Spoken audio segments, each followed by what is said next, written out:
YouTube. Oke ya Bapak Ibu, jadi mohon dilihat nanti mungkin kalau yang ketinggalan, jaringannya putus atau ada permasalahan lain bisa lihat nanti saya upload di YouTube. Oke, jadi assessment itu sangat penting ya Bapak Ibu. Jadi kalau misalnya Bapak Ibu lihat gitu ya, kalau Bapak Ibu lihat, maka kita bisa mengetahui bahwa sebenarnya assessment itu adalah driven students learning. Jadi kalau Bapak Ibu misalnya mengajar, kemudian pasti Bapak ini ininya gampang soalnya, atau pasti pilihan ganda gitu, atau pasti esainya pasti ini. Jadi itu akan membuat cara siswa belajar. Jadi kadang kita udah capek-capek pembelajaran bermakna, kontekstual, kemudian terkait dengan kehidupan sehari-hari, kemudian penilaiannya hanya pilihan ganda atau hanya esai ya. Jadi buat mereka udahlah nggak usah serius-serius, proyeknya nggak masuk penilaian gitu. Makanya variasi penilaian termasuk proyek ya, termasuk presentasi kalau mereka harus presentasi, variasi penilaian juga Bapak Ibu tentukan supaya proses pembelajaran siswa jadi sinergi. Nah, itu yang dilakukan salah satunya fokus kita dalam pembelajaran yang berpikir tingkat tinggi. Nah, karena HOTS ini, higher order thinking skill ini, kita kalau sebagai orang kimia di sini diasumsikan sebagai matematika gitu ya. Kita suka ditanya sebenarnya saya belajar ini buat apa? Belajar stokiometri buat apa sih? Buat hidup gitu. Ya, jadi pertanyaan itu juga kita harus jawab, bukan menyampaikan ya besok kan buat ujian minggu depan gitu ya. Jadi jangan sampai tahap itu, tapi kita berpikir bagaimana logic thinking sebenarnya yang dibentuk dalam pembelajaran kimia, termasuk keterampilan berpikir tingkat tinggi.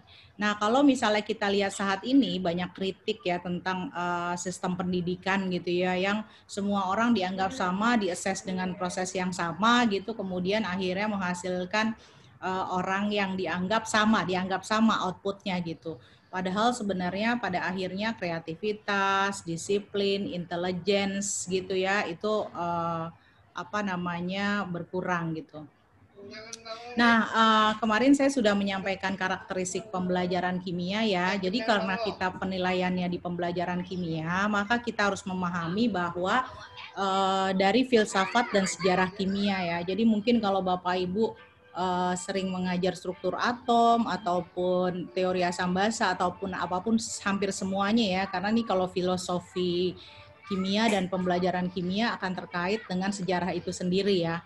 Nah, ketika kita belajar, maka misalnya belajar atom Bohr, misalnya bagaimana Bohr menemukan konsep itu.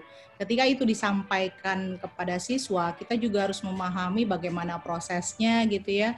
Kemudian siswa juga jadi memahami, oh ternyata berpikir ilmiah, bertindak ilmiah gitu sangat penting dalam konsep pembelajaran kimia. Nah, jadi daripada kita terus-menerus mengajak siswa untuk belajarnya menghafal, mungkin sesekali setiap anak punya kesempatan untuk mengeksplor sejarah gitu ya, sejarah kimia, perkembangannya sebagai ilmu pengetahuan ataupun orang-orang yang berperan di dalamnya. Jadi misalnya teori asam basa biasa kita belajarnya cuma 3, padahal asam basa tuh proses penemuannya banyak orang yang berperan di situ, tidak hanya 3. Artinya 3 itu dianggap pionir, mendasar yang bisa dikembangkan dalam pembelajaran kimia. Nah, selanjutnya adalah jangan lupa juga kimia itu mempunyai 3 representasi ya dalam pembelajaran. Jadi makroskopik, mikroskopik, dan simbolik. Nah, ini yang memang seringkali guru juga jarang menyampaikan. Kita sering menyampaikan rumus-rumus, tapi anak-anak tidak terbayang gitu mikroskopiknya seperti apa. Nah, yang selanjutnya adalah proses berpikir ya. Proses berpikir itu menjadi sangat penting ya dalam karakteristik pembelajaran kimia ya. Selain dari higher order thinking, berpikir ilmiah gitu ya. Kemudian kita juga bisa melihat keterampilan logik yang dibentuk gitu ya. Jadi pembelajaran kimia bukan sekedar karena dia paham konsep, hitung-hitungan dan sebagainya gitu, tapi ada behind yang lebih jauh daripada itu gitu. Termasuk yang kita fokuskan hari ini adalah berpikir tingkat tinggi. Kemudian dari dimensi pengetahuannya, kita juga harus memahami bahwa konsep kimia itu paling tidak, kalau misalnya kita pakai teori yang selama ini kita gunakan, maka ada faktual, konseptual, prosedural gitu ya, sampai metakognitif. Nah, di K13 ya, karena pendekatannya saintifik, peranan atau karakteristik ilmu kimia semakin menonjol gitu.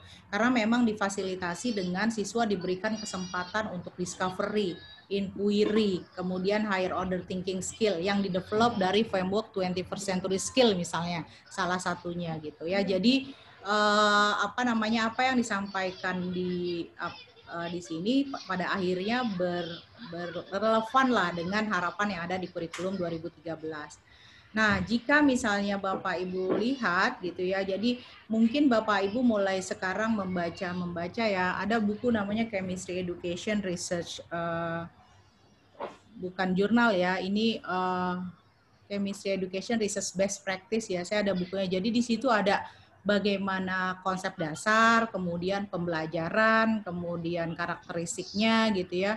Jadi salah satunya menyampaikan bahwa atom dan molekul sebagai pondasi dasar dalam teori kimia.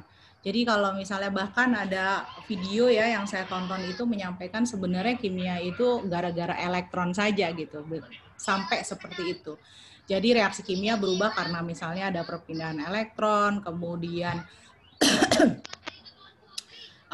proses yang terjadi sampai dikuatkan seperti itu. Nah, kemudian hal yang terkait juga adalah tentang struktur zat, reaksi, dan fenomena kimia. Ini dalam konteks kimia itu sendiri ya, sebagai sebuah ilmu pengetahuan. Nah, ini representasi kimia banyak modelnya Bapak Ibu, tapi kurang lebih Bapak Ibu bisa melihat ya ada 3 representasi kimia yang biasa digunakan. Yang bawah ini makroskopik ya, misalnya ada laboratori eksperimen, kita pakai demonstrasi, itu kita lakukan ya. Jadi sebenarnya setiap guru ketika mengajarkan sesuatu, 3 ini selalu ada harusnya kalau guru kimia ya. Makroskopiknya anak bisa melihat, bisa merasakan gitu ya. Kemudian submikroskopiknya pakai ilustrasi ya. Jadi makanya media dibutuhkan. Ya, kemudian simboliknya ya formula. Ya, jadi misalnya kita menyampaikan NaCl. Maka ketika menyampaikan NaCl kita tunjukkan NaCl sebagai kristal yang dikelilingi berapa Cl1Na, kemudian kita tunjukkan kalau dalam larutan dia mengioni apa saja, kalau air ya misalnya NaCl, Na+, Cl-, kemudian H+ dari H2O-nya ada di mana? H+ H2O ya. H2O itu H+ OH- ada di mana? Anak jadi bisa tahu apa yang terjadi di larutan itu. Jadi kenapa ketika dilarutkan misalnya mungkin asam basa menjadi asam basa, kemudian kalau misalnya ditanya pH HCl 10⁻⁻5, anak-anak mungkin bisa langsung 5 gitu ya. Tapi kalau ditanya HCl pH 10⁻⁹, masa pH HCl 9 gitu. Berarti kan ada yang salah. Itu karena kita terbiasa mengajarkan semuanya itu dengan hafalan gitu ya. 10⁻⁵ berarti min log 5 gitu langsung gitu. Jadi ketika anak menemukan 10⁻⁹ 9 itu jadi masalah. Makanya miskonsepsi dalam pembelajaran kimia itu sangat banyak. Nah, yang lain, representasi yang lain adalah mengenai chemical fenomena tuh sebenarnya sama dengan mereka lebih tidak fokus kepada simbol ya, tapi bagaimana pada pengalaman sehari-hari ya. Jadi selain mengajar kimia, makroskopiknya kita tunjukkan ya, makroskopik konseptualnya kita tunjukkan. Jadi pada saat bersamaan kita mengajarkan konsep, kita tunjukkan juga. Kemudian submikroskopiknya kita tunjukkan. Nah, di tengah-tengah itu ada simbolik representasi. Jadi di antara dua ini, kemudian yang ada di sini adalah chemical phenomena, everyday description. Nah, jadi ini yang Bapak Ibu wajib tanamkan dalam pemikiran Bapak Ibu, karena ketika kita menerapkan HOTS, maka ini juga bolak-balik ya. Pertama, kehidupan sehari-hari. Anak juga tahu gimana tuh caranya observasi ya, kalau di lab kita bisa pakai prediksi, itu juga bisa menimbulkan HOTS, ya termasuk juga submikroskopik. Nah, selanjutnya adalah kalau misalnya kita lihat ya K13 dari konsep kimianya, sebenarnya kan kimia ada 3 hal ya. Komposisi, struktur, dan sifat. Kemudian perubahan, kemudian energi yang menyertainya. Kemudian prosesnya ada discovery, inquiry. ya. Kemudian outcome-nya sendiri adalah sikap ilmiah, kemampuan berpikir ya, kemudian fakta, hukum, teori dan produk kimia ya, itu sebagai outcome. Kemudian kalau misalnya kita melihat, maka kita bisa melihat ada pengetahuan faktual ya, dimensi pengetahuan ya, faktual, konseptual, prosedural, sama metakognitif ya. Jadi faktual itu contohnya apa? Misalnya istilah-istilah ya, unsur lambangnya Na, natrium, Na, atau hal-hal yang sifatnya spesifik yang harus dihafalkan ya. Itu memang bukan berarti kalau udah kimia pembelajaran bermakna berarti kita tidak perlu lagi mengajarkan anak-anak meminta anak menghafal natrium, bukan. Malah memang itu salah satunya yang memang anak-anak ingat gitu. Jadi jangan sampai simbol-simbol unsur yang umum lah paling tidak mereka mengetahui. Nah, yang kedua adalah konseptual. Nah, kita tuh biasa berada di sini kan, C2 ya. Tapi memang kemarin saya sampaikan ada levelnya ya. Jadi ada level C2 level 1, C2 level sampai level 4 ya. Kalau kita gabungkan dengan konsep deep of knowledge.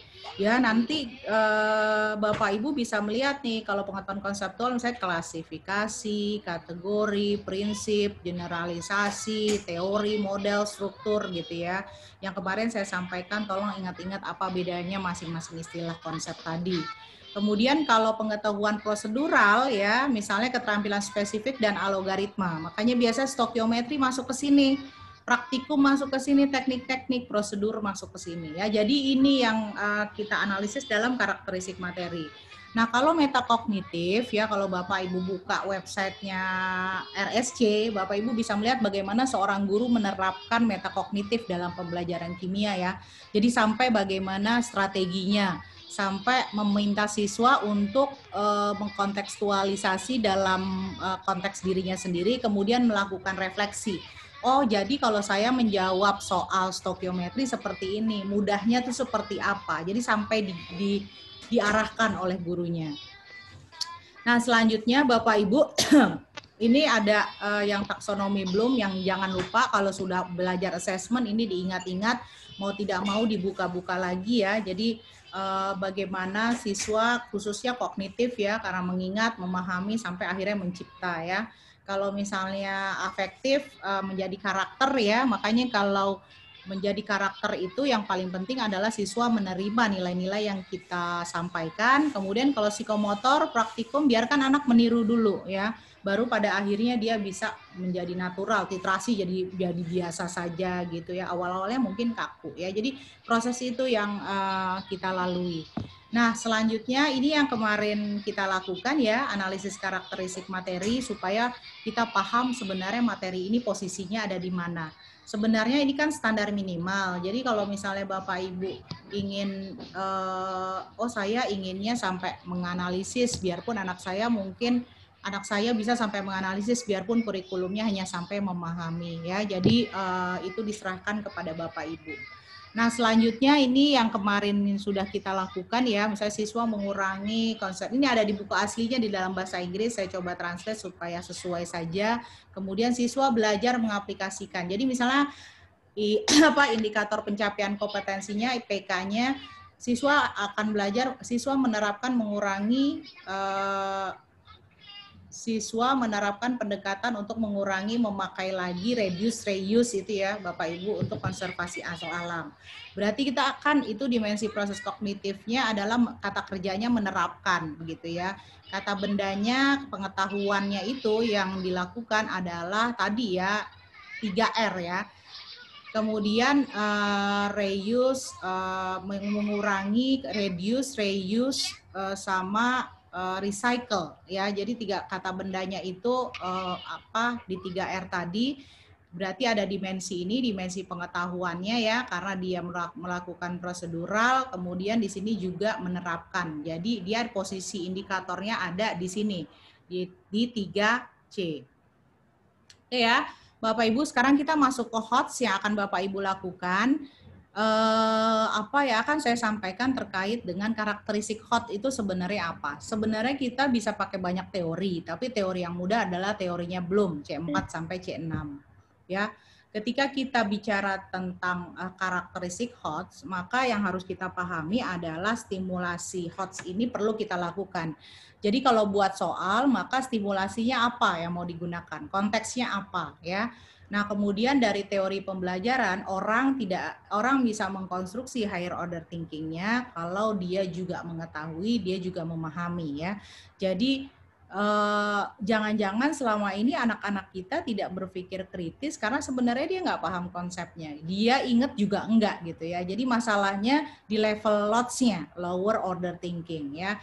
Jadi silakan kita paham urgensinya, kita paham karakteristiknya. Kalau buat soal C2 sudah biasa, maka kita belajar di sini bagaimana cara menstimulasi siswa dengan soal-soal atau proses yang menstimulasi berpikir tingkat tinggi.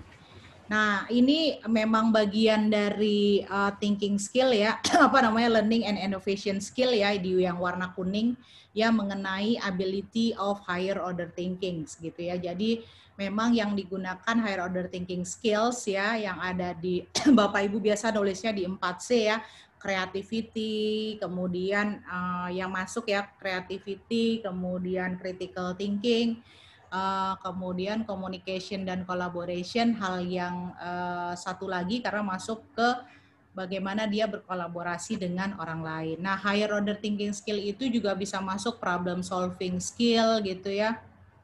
Bagaimana dia kemampuan menyelesaikan masalah. Nah, selanjutnya Bapak Ibu di sini ada Bapak Ibu sering lihat ya. Jadi kalau misalnya Bapak Ibu sempat melihat World Economic Forum yang keluaran, kalau kemarin kan dia mengeluarkan skills 2020 ya. Sekarang ada 2022. Ya, bahkan tidak ada lagi namanya cognitive abilities gitu ya. Jadi intinya adalah kita menyadari bahwa critical thinking, problem solving itu number one gitu. Di samping bagaimana menggunakan teknologi. Yang lain nih juga creativity, kita sepakat ya, kolaborasi. Nah itulah caranya Bapak Ibu ya untuk mendevelop siswa-siswa. Ketika Bapak Ibu fokus saja ke 4 ini ya, dia bisa, atau sampai ke 5 nih, handling diversity. Dia memahami bahwa setiap orang itu berbeda dengan variasi yang berbeda, akhirnya dia harus belajar menghargai orang lain gitu.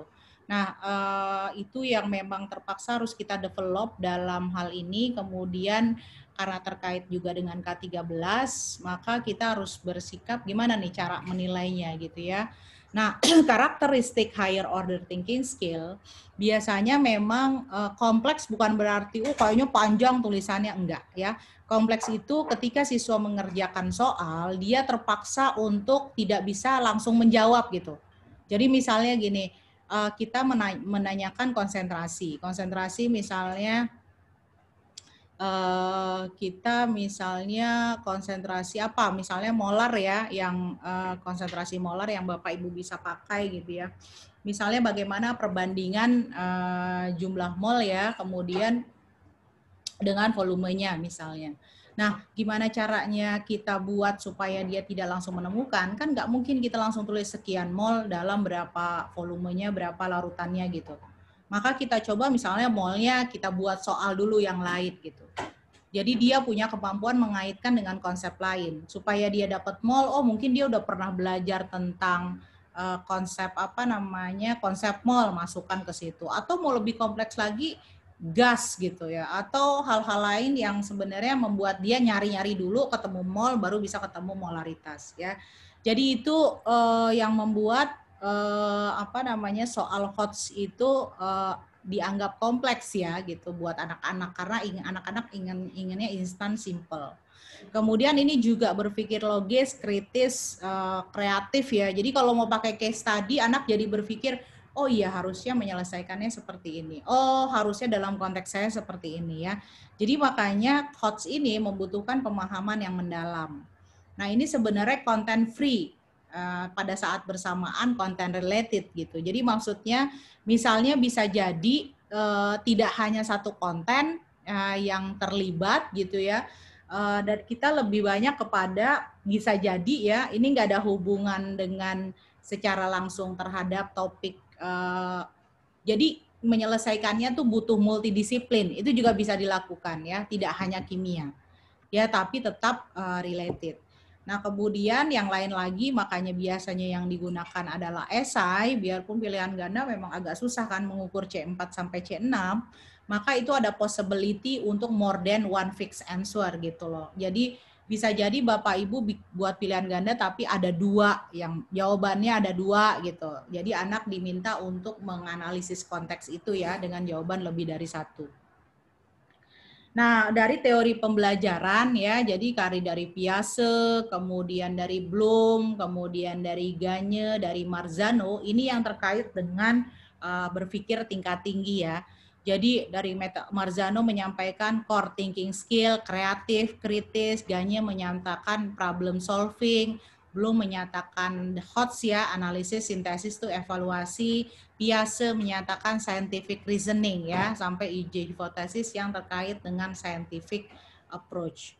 Nah, ini yang bisa Bapak Ibu gunakan ya, misalnya situasinya ambigu, tantangan, dilema, problems, question, kemudian skillnya logic thinking sampai kompleks analisis, outcome-nya apa? Misalnya dia bisa membuat hipotesis, dia bisa berargumen, dia bisa memprediksi gitu ya, dia bisa merekomendasikan atau hasilnya seperti apa.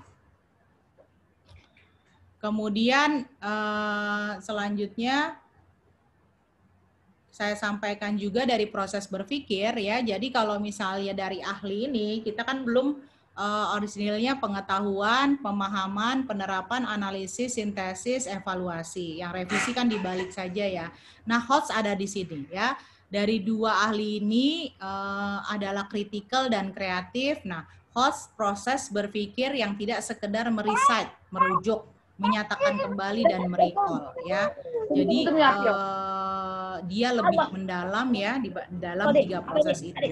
Nah, ketika kita lihat menurut Anderson dan Krathwohl, kita bisa melihat apa sih maksudnya menganalisis, itu memecah materi terhadap bagian-bagiannya. Jadi Bapak Ibu bisa meminta siswa, ini belum mencipta ya, jadi misalnya dia membreakdown sebuah konsep, kemudian jadi dia bisa menganalisis per bagian. Atau bisa jadi dia diberikan studi kasus, kemudian dia bisa memutuskan berdasarkan dua sudut pandang yang berbeda dengan menggunakan pengetahuan kimianya. Ya, jadi misalnya redox gitu ya, mengenai pekaratan yang biasa Bapak Ibu lakukan. Nah, kira-kira jangan langsung bagaimana mengatasi pekaratan gitu ya. Tapi berikan pilihan, kemudian misalnya kalau pakai pelapisan logam, Bapak Ibu kasih pilihan, logamnya banyak. Ya, jadi dia diminta memilih dengan berbagai sudut pandang ya, apa namanya, karakteristik kimianya, kemudian mungkin sudut pandang yang lebih lagi sampai ekonomisnya, wah itu lebih luar biasa lagi ya. Jadi dia sampai bisa melakukan itu atau dia bisa mencipta. Jadi saya pernah mendampingi guru SMA 8 ya, dia kalau mengajarkan apa namanya elektrokimia, sel elektrokimia, semua bahannya dia jajarkan. Jadi anak-anak tidak tahu rangkaiannya seperti apa, bahannya juga banyak, logamnya banyak gitu. Mereka harus mencari sendiri bentuk rangkaiannya seperti apa. Dan itu luar biasa dampaknya. Oke, Bapak Ibu, jadi ini pertanyaan-pertanyaan yang biasa digunakan ya. Jadi kalau faktual ya biasanya who, what, why, hypothetical, what if, apa yang terjadi, what is the effect gitu ya, apa pendapat kamu gitu ya. Kemudian, nah ini beberapa bisa kita gunakan dalam penyusunan soal berpikir tingkat tinggi. Jadi biasanya pertanyaannya tidak umum ya, unfamiliar, kemudian menyelesaikan permasalahan yang kompleks. Nah sebenarnya bisa pilihan ganda, tapi biasanya pilihan gandanya memang lebih kompleks, kemudian matching atau rank order. Ya kalau generation berarti jawaban singkat ya, performance ya, item text. Nah ini memang sebelum hot sebenarnya ada materi lagi, namanya evaluasi, itu jenis-jenisnya semua ada. Tapi karena tuntutannya Bapak Ibu harus harus HOTS, maka saya langsung berikan ke sini. Saya yakin Bapak Ibu sebenarnya udah dapat materi-materi yang terkait HOTS bahkan ataupun jenis-jenis penilaian. Nah, sekarang silahkan tentukan indikator yang akan dicapai, kaitkan HOTS dengan taksonomi Bloom ya, C4 sampai C6.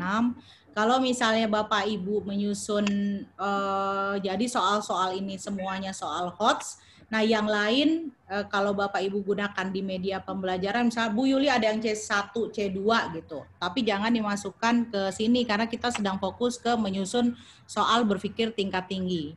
Ya, jadi gunakan kasus, grafik, tabel, gambar. Ya, itu salah satu tipsnya. Gunakan konteks yang autentik, kehidupan sehari-hari atau aplikasi lain yang applied ya. Sehari-hari mungkin dalam konteks di dalam kehidupan nyata gitu ya. Gunakan pertanyaan yang menstimulasi siswa atau menggunakan lots. Jadi boleh misalnya ada soal 1 A, B, C gitu ya. Nanti A-nya kita stimulasi dulu dia dengan menggunakan soal lots, soal C1 atau C2. Baru selanjutnya kita lakukan dengan soal HOTS. Oke ya, nah jadi di sini kata kerjanya mau tidak mau diingat-ingat lagi ya. Misalnya contohnya nih Bapak Ibu saya yakin udah biasa soalnya saya minta dari Puspendik kebetulan dulu ada rekan di Puspendik ya, kalau misalnya pelatihan HOTS biasanya yang diangkat soalnya seperti apa buat guru-guru. Nah, jadi di sini misalnya ada pengujian sifat larutan asam basa. Kemudian nih ada beberapa data tadi yang kita bilang menggunakan tabel. Nah, bahan mana? Jadi mau tidak hanya satu, dia mau nggak mau kan mikir dulu, oh ini warnanya apa gitu ya. Jadi ini salah satu contohnya. Kemudian ini juga misalnya ada nyala. Ini soal ini Bapak Ibu udah sering lihat ya. Jadi dari sini anak-anak ini health-nya sebenarnya tidak terlalu tinggi, tapi stimulasi dulu kepada siswa dengan soal-soal seperti ini. Sanggup nggak dia? Ya baru Bapak Ibu membuat soal lebih tinggi lagi. Sebenarnya di website ada ya banyak sekali ya soal-soal kimia ya kalau Bapak Ibu mau lihat. Tapi yang bukan bahasa Indonesia ya, yang biasanya ada di textbook, kemudian ada di Praxis yang dari Amerika itu tentang konten yang dimiliki seorang guru tuh soal-soalnya bagus-bagus ya. Kemudian misalnya kalau ini kita contohkan ya, kalau teori kan ada banyak teori, kira-kira kontribusi masing-masing apa gitu. Jadi bukan hanya list struktur atau model ini. Anak bisa menunjukkan oh Bohr itu memberikan kontribusi Rutherford itu memberikan kontribusi terhadap Bohr karena Bohr gitu, sampai bisa seperti itu. Ya, ini juga misalnya informasinya seperti ini, kemudian anak diminta menentukan rumus molekul dan namanya. Ya, jadi challenging yang esai-esai ya, misalnya larutan AgNO3 ditambahkan larutan besi, ini kan stokiometri. Ya, setelah dikeringkan memiliki berat sekian gitu. Ini massa ya harusnya. Kemudian tentukan senyawa besi klorida, diberitahu tentukan persamaan reaksi pengendapan besi klorida dengan AgNO3 ya. Nah, jadi itu contoh-contoh yang di esai. Nah, ini yang lebih kompleks lagi ya, misalnya ada komponen aktif, komponennya kan ada persennya, kemudian massa molekulnya 148, tentukan empiris molekul. Jadi kalau dia salah di A, dia pasti salah di B, C-nya langsung gitu ya. Jadi memang agak menantang, tapi anak-anak kita memang harus dibiasakan untuk berpikir seperti itu gitu. Nah, ini yang saya sampaikan tentang stimulus ya. Stimulusnya tadi, maksudnya stimulus adalah misalnya asam sinamat gitu ya, hasil analisis seperti ini. Terus yang pertanyaannya baru tuliskan rumus empirisnya seperti apa. Oke, jadi begitu saja Bapak Ibu, intinya adalah karena ini keterampilan masa depan, mungkin agak berbeda yang biasa kita buat ya. Kemudian guru memang berperan memberikan pengalaman belajar dan pembiasaan, dan ada anak-anak pasti yang suka tantangan gitu ya. Jadi bagaimana dia memahami bahwa kimia itu dekat dengan kehidupan sehari-hari, dan pengembangan HOTS itu membutuhkan keterampilan berpikir kreatif dan kritis dalam memahami penerapan konsep dalam berbagai konteks ya, makanya diberikan konteks. Nah, kemudian HOTS ini ya, biarpun nggak akan kita lakukan terus-menerus ya, sesekali kita lakukan, maka itu akan berdampak signifikan terhadap proses pembelajaran yang kita lakukan. Oke, Bapak Ibu, jadi itu saja yang bisa